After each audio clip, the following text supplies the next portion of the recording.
Hi everyone, आज की class में हम हिस्ट्री से रिलेटेड टॉपिक जो है राजस्थान की सभ्यताएं, जो प्राचीन सभ्यताएं हैं, ये हर एग्जाम के अंदर पूछे जाते हैं। इस सभ्यताओं से क्वेश्चंस, तो आज हम इनके ऊपर थोड़ा डिस्कशन करते हैं। राजस्थान की जो सभ्यताएं हैं वो सभी एग्जाम्स में पूछी जाती हैं, तो इनका हम डिटेल से अध्ययन करेंगे। तो इनको पढ़ने से पहले हम जो है वो जान लेते हैं कि इतिहास के जो काल हैं उनके बारे में देख लेते हैं। तो इतिहास को जो है वो 3 पार्ट में डिवाइड किया गया था। प्रागैतिहासिक काल, आद्य ऐतिहासिक काल और जो ऐतिहासिक काल। ये 3 पार्ट हैं जो जिनमें इसको इतिहास को जो डिवाइड किया गया। आद्य ऐतिहासिक काल और ऐतिहासिक काल। जो प्रागैतिहासिक काल है, ये वो टाइम था जब कुछ भी लिखा नहीं गया था, जहाँ के हमें कोई प्रमाण नहीं मिल पाए हैं, इसके अंतर्गत आता है जैसे पाषाण काल आता है। ये जो है वो प्रागैतिहासिक काल के अंतर्गत आता है। फिर आता है आद्य ऐतिहासिक काल। वह काल जिसमें लिखा तो गया लेकिन ना तो उसे पढ़ा गया, उसकी जो घटनाएं थी वो प्रमाणिक हुई। तो ये जो आद्य ऐतिहासिक काल है, इसके अंतर्गत सिंधु घाटी सभ्यताएं और वैदिक सभ्यताएं आती हैं। सिंधु घाटी सभ्यता और वैदिक जो सभ्यताएं, ऐसी जो सभ्यताएं हैं, वो आद्य ऐतिहासिक काल के अंतर्गत आती हैं। जिस टाइम लिखा तो गया लेकिन ना तो उसके प्रमाण मिले, जिस टाइम लिखा तो गया लेकिन वो घटनाएं जो हैं वो प्रमाणिक नहीं हो पाई। फिर आता है ऐतिहासिक काल। ऐतिहासिक काल ऐसा काल है जिस टाइम लिखा भी गया, उसे पढ़ा भी गया और उसकी जो घटनाएं हैं वो प्रमाणिक भी हुई। तो ये काल जो है वो मौर्य जो थे उनके टाइम का। तो ये ऐतिहासिक काल है, वो मौर्यों के टाइम का जो काल है उस टाइम को कहा जाता है। इसके अंतर्गत कई वो आते हैं, इसके अंतर्गत आते हैं मौर्य काल और गुप्त काल को लिया जाता है। इस टाइम की घटनाएं जो हैं वो प्रमाणिक भी हुई और उन्हें पढ़ा भी गया। तो प्रागैतिहासिक काल वह काल है जिसके टाइम की ना तो कोई हमें घटनाएं लिखित मिली। प्रागैतिहासिक काल जो है वो काल है जिस टाइम कुछ भी नहीं लिखा गया। और जो आर्य ऐतिहासिक काल है, इस टाइम में लिखा तो गया था लेकिन उन घटनाओं को ना तो पढ़ा गया और ना ही वो प्रमाणित हुई। और जो ये ऐतिहासिक काल है, इस टाइम की जो घटनाएं थी उनको लिखा भी गया, पढ़ा भी गया और उनकी जो घटनाएं हैं वो प्रमाणित भी हुई। तो इसके अंतर्गत ये सारा आता है। अब हम पढ़ेंगे राजस्थान की जो सभ्यताएं हैं, उनको एक एक करके उनके बारे में हम विस्तार से उनका अध्ययन करेंगे। राजस्थान की जो प्राचीन सभ्यताएं हैं उसके अंतर्गत हम पहली सभ्यता कालीबंगा सभ्यता का अध्ययन करेंगे। कालीबंगा जो सभ्यता है, उसका जो कालीबंगा शब्द है वो कौन सी भाषा। कालीबंगा जो है वो सिंधी भाषा का शब्द है जिसका अर्थ होता है काले रंग की चूड़ियां। जो कालीबंगा सभ्यता है उसकी खुदाई हुई थी हनुमानगढ़ जिले में, ये हमें मिली थी। और कौन सी नदी के किनारे, सरस्वती या घग्गर। सरस्वती या घग्गर नदी है, उसको ऋग्वेद में जो है वो बृहस्पति नदी के नाम से भी जाना जाता है। कालीबंगा ये जो सरस्वती नदी है इसके कई उपनाम भी हैं, जैसे नट नदी, मृत नदी। ये जो किसको कहा जाता है, सरस्वती नदी को ही कहा जाता है, नट नदी और मृत नदी भी। अब ये जो कालीबंगा सभ्यता है, इसकी जो जानकारी है हमें एल.पी. देसितोरी, जो इटली के विद्वान थे, उन्होंने हमें कालीबंगा सभ्यता की जो है पहली बार जानकारी दी थी। कालीबंगा सभ्यता की जो खोज है वो अमलानंद घोष ने की थी। कब की थी? 1952 में। और जो ऐसे बताएं तो 1950 और 1953 के बीच में जो है वो कालीबंगा सभ्यता की खोज हुई थी। फिर इसकी खुदाई या उत्खनन को देखें तो वो किस किसने की थी? बी.वी. लाल और बी.के. थापर।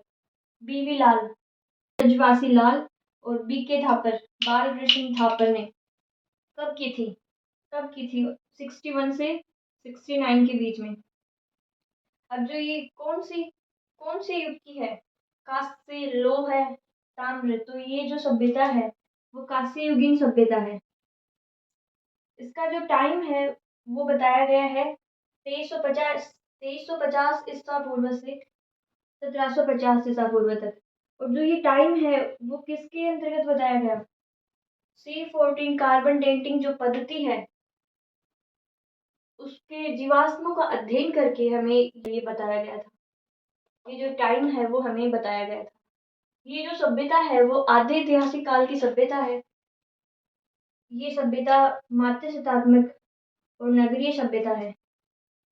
लेकिन इसमें एक जो बात है वो नोट करने के लिए है कि यहाँ पे जो है वो कोई भी माता की जो मूर्ति है वो नहीं मिली हमें खुदाई में। खुदाई में किसी भी माता की जो मूर्ति है वो यहाँ से नहीं हमें मिली, यहाँ से नहीं मिली। जो ये जो कालीबंगा सभ्यता है इसको सिंधु घाटी की तीसरी कालीबंगा जो सभ्यता है इसको सिंधु घाटी की तीसरी राजधानी किसने कहा था? डॉक्टर दशरथ शर्मा ने। और डॉक्टर दशरथ शर्मा ने जो है वो सिंधु घाटी की पहली और दूसरी राजधानी किस किस को कहा था? सिंधु घाटी की पहली राजधानी तो उन्होंने कहा था हड़प्पा को, और दूसरी जो है वो कहा था मोहनजोदड़ो को, और तीसरी जो है वो कहा था किसको? कालीबंगा को। सिंधु घाटी की तीसरी राजधानी डॉक्टर दशरथ शर्मा ने किसको कहा था? कालीबंगा सभ्यता को। फिर यहाँ से जो है कालीबंगा सभ्यता से अवशेषों को संग्रहित करने के लिए राजस्थान जो गवर्नमेंट है उसने हनुमानगढ़ जिले में एक संग्रहालय बनाया था, कालीबंगा संग्रहालय, जो कब बनाया था? 1985 से 1986 में। फिर यहाँ की जो लिपि है कालीबंगा सभ्यता की जो लिपि है वो सैंधव लिपि, सर्पिलाकार, भावचित्रात्मक और गोमुद्री इस लिपि को कहा जाता है। ये किधर से किधर की ओर लिखी जाती है? ये दाएं से बाएं की ओर चलती है, जिसका अभी तक भी कोई अध्ययन नहीं किया गया, इसको पढ़ा अभी तक भी नहीं गया है। ये दाएं से बाएं की ओर चलती है। और इसमें एक खास बात ये भी है कि ये जो है एक दूसरे के ऊपर खुदे हुए हैं, तो इसको वस्त्रोत्थान पद्धति भी कहते हैं। ये जो है ये दाएं से बाएं की ओर है।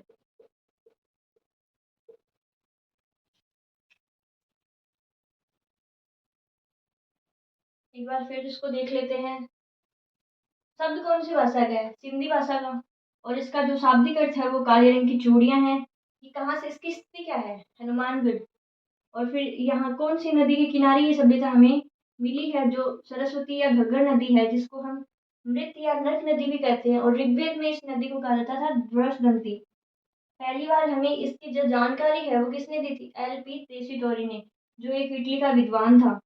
फिर इसकी जो खोज है वो किसने की थी? अमलानंद घोष ने। कब? 1950 से 1953 के बीच में। और वैसे अगर हम एग्जैक्ट देखें तो 1952 में।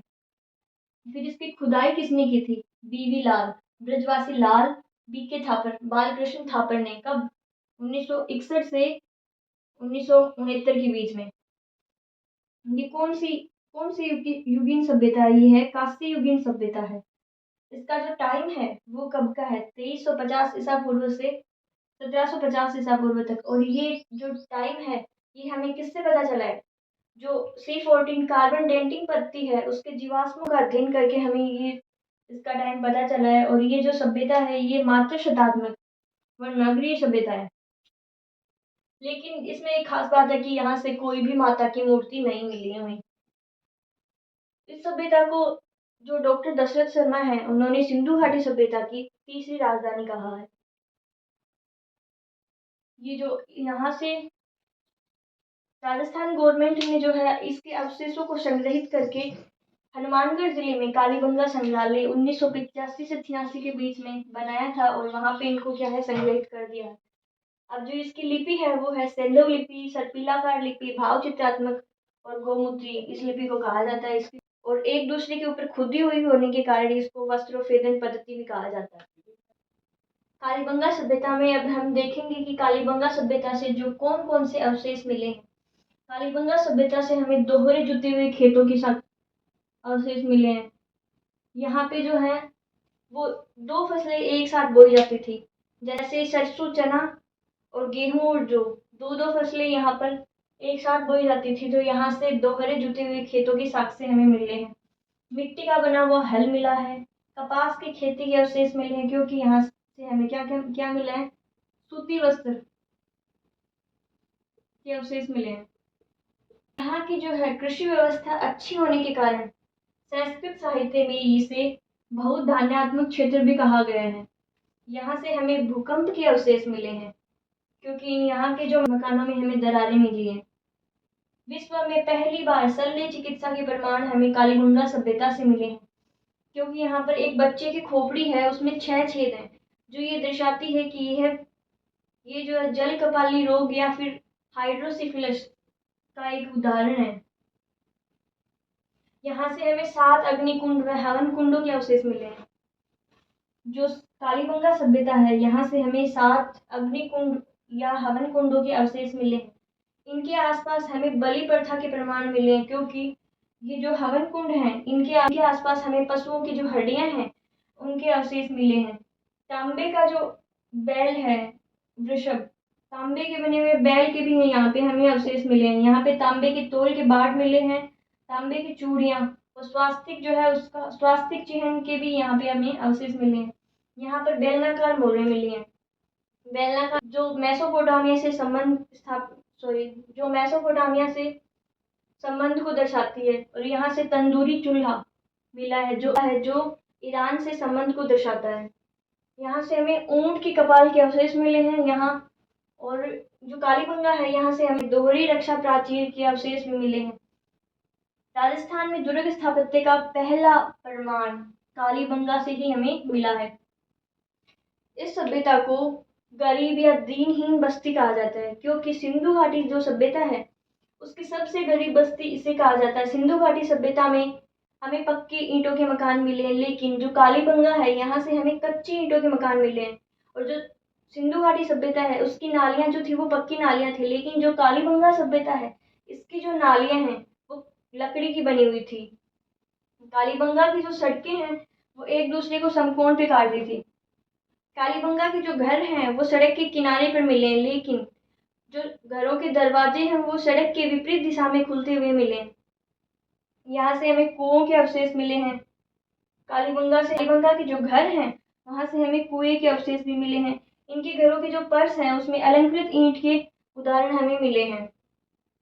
और जो ये कालीबंगा सभ्यता है और भारत में जो है वो स्वतंत्रता के बाद पहला सभ्यता स्थल जो खोदा गया था वो था कालीबंगा। तो कालीबंगा में ये अवशेष मिले हैं।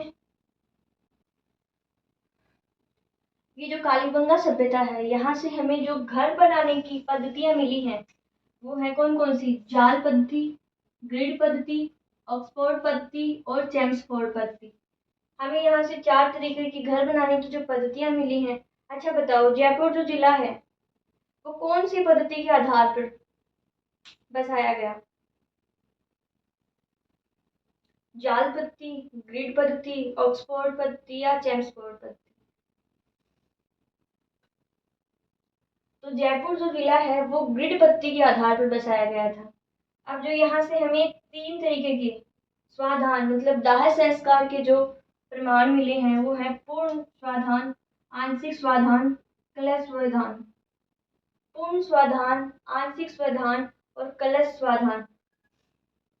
फिर यहाँ से हमें समाधि के 2 तरीके के प्रमाण मिले हैं, एक तो युगल समाधि और दूसरी जो समाधि है वो प्रतीकात्मक समाधि।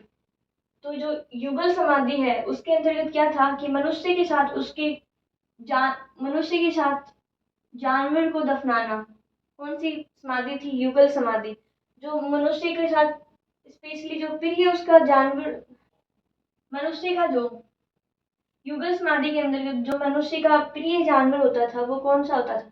श्वान या कुत्ता। मनुष्य के साथ दफनाना क्या कहलाता था? युगल समाधि। और जो ये प्रतीकात्मक समाधि है इसके अंतर्गत आता था कि मनुष्य के साथ उसकी कोई भी प्रिय वस्तु उसको दफनाना प्रतीकात्मक समाधि के अंतर्गत आता था। तो इसके अंतर्गत हमें एक प्रमाण मिला है, तांबे का जो दर्पण होता है उसको एक मनुष्य के साथ दफनाने का हमें प्रमाण मिला है। फिर इसके अंतर्गत आता है फिर ये जो कालीबंगा सभ्यता है इसके 5 स्तर बताए गए हैं। कालीबंगा सभ्यता के 5 स्तर बताए गए हैं। पहला स्तर जो है वो प्राक हड़प्पा। दूसरा स्तर भी कौन सा है? प्राक हड़प्पा। तीसरा, चौथा और पांचवा, ये तीनों जो है वो हड़प्पा के समकालीन जो स्तर हैं,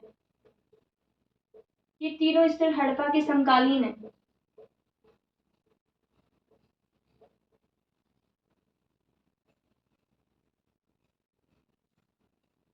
एक बार फिर से इसको देख लेते हैं। जो घर बनाने की पद्धति है वो थी जाल पद्धति, ग्रिड पद्धति, ऑक्सफोर्ड पद्धति और चेम्सफोर्ड पद्धति। फिर इनके जो स्वाधान या दाह संस्कार की जो पद्धतियां थी वो तीन थी: पूर्ण स्वाधान, आंशिक स्वाधान और कलश स्वाधान। फिर यहाँ पे समाधियां हैं वो दो प्रकार से की जाती थी, युगल और प्रतीकात्मक। तो जो युगल समाधि थी उसके अंतर्गत जो कोई भी व्यक्ति था उसके साथ उसके प्रिय जानवर, जैसे स्पेशली यहाँ पे कुत्ते को दफनाया जाता था, कुत्ता या श्वान जिसको कहा जाता है, वहाँ के उसके हमें प्रमाण मिले यहाँ से। और फिर आती थी प्रतीकात्मक समाधि। प्रतीकात्मक समाधि के अंतर्गत ये लोग जो मनुष्य की प्रिय वस्तु होती थी उसको दफनाते थे उसके साथ। तो यहाँ से हमें तांबे के दर्पण के जो अवशेष हैं मनुष्य की जो हड्डियों के साथ हमें मिले हैं। और फिर इसके जो ये जो कालीबंगा सभ्यता है इसको 5 स्तरों में डिवाइड करा गया है। पहली है प्राक हड़प्पा, दूसरी भी प्राक हड़प्पा, और तीन जो है 3, 4 और 5 ये तीनों हड़प्पा के समकालीन आती हैं। तो इसी के साथ हम कालीबंगा सभ्यता के बारे में तो एक बार फिर से इसको देख लेते हैं। कालीबंगा जो सभ्यता है उसका टाइम कौन सा था? 2350 ईसा पूर्व से 1750 ईसा पूर्व। और ये टाइम हमें किसके आधार पर पता चला था? C14 जो कार्बन डेटिंग पद्धति है उसमें हमें जीवाश्मों के अध्ययन के बाद हमें ये जो टाइम है उसका हमें पता चला। जो ये कालीबंगा शब्द है भाषा का शब्द है, और जो ये कालीबंगा का शाब्दिक अर्थ होता है वो होता है काले रंग की चूड़ियाँ। तो स्पेशली ऐसे से था, ये मात्र सदात्मक सभ्यता थी, लेकिन यहाँ पे कोई भी मात्र देवी की कोई मूर्ति हमें नहीं मिली। और ये पहली भारत की पहली स्वतंत्रता के बाद जो सभ्यता स्थल थे खोदा गया वो पहला सभ्यता स्थल था कालीबंगा सभ्यता। तो इसी के साथ कालीबंगा सभ्यता तो के बारे में हमने चर्चा कर ली। नेक्स्ट क्लास में हम दूसरी सभ्यता के बारे में अध्ययन करेंगे। तो थैंक यू।